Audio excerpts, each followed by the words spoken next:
एक साधु घाट किनारे अपना डेरा डाले हुए था। वहाँ वह धुनी रमाकर दिन भर बैठा रहता और बीच बीच में ऊंची आवाज में चिल्लाता, जो चाहोगे सो पाओगे, जो चाहोगे सो पाओगे। उस रास्ते से गुजरने वाले लोग उसे पागल समझते और उस पर हंसते थे। एक दिन एक बेरोजगार युवक उस रास्ते से गुजर रहा था। साधु के चिल्लाने की आवाज़ उसके कानों तक भी पड़ी, जो चाहोगे सो पाओगे, जो चाहोगे सो पाओगे। यह बात सुनकर युवक साधु के पास गया और बोला, बाबा, आप बहुत देर से जो चाहोगे सो पाओगे चिल्ला रहे हो। क्या आप सच में मुझे वह दे सकते हो जो मैं पाना चाहता हूँ? साधु बोला, हाँ बेटा, लेकिन पहले तुम मुझे यह बताओ कि तुम पाना क्या चाहते हो। बाबा, मैं चाहता हूँ कि एक दिन मैं हीरो का बहुत बड़ा व्यापारी बनूं।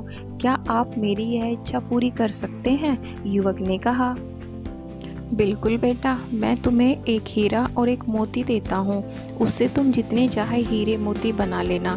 साधु बोला। साधु की यह बात सुनकर युवक की आंखों में आशा की ज्योति चमक उठी।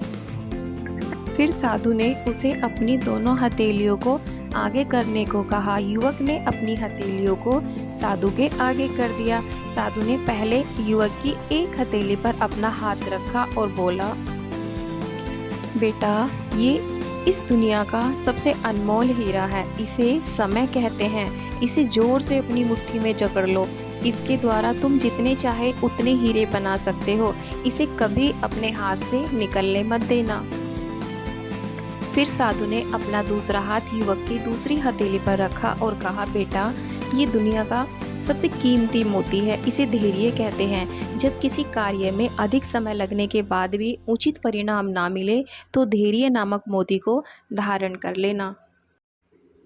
यदि यह मोती तुम्हारे पास है तो तुम दुनिया में जो चाहो वो हासिल कर सकते हो। युवक ने ध्यान से साधु की बात सुनी और उन्हें धन्यवाद कर वहां से चला गया। अब उसे सफलता प्राप्ति के 2 गुरु मंत्र मिल गए थे।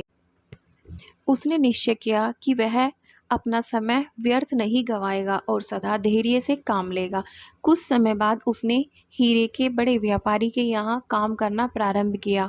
कुछ वर्षों तक वह दिल लगाकर व्यवसाय का गुण सीखता रहा और एक दिन अपनी मेहनत और लगन से अपना सपना साकार करते हुए हीरे का बहुत बड़ा व्यापारी बन गया। यह कहानी हमें बताती है कि लक्ष्य प्राप्ति के लिए सदा समय और धैर्य नाम के हीरे मोती हमेशा अपने साथ रखें और अपना समय कभी व्यर्थ ना जाने दें और कठिन समय में धैर्य का दामन ना छोड़ें। सफलता अवश्य प्राप्त होती है। यह 2 गुरु मंत्र हमेशा याद रखना और इसका उपयोग हमेशा करना।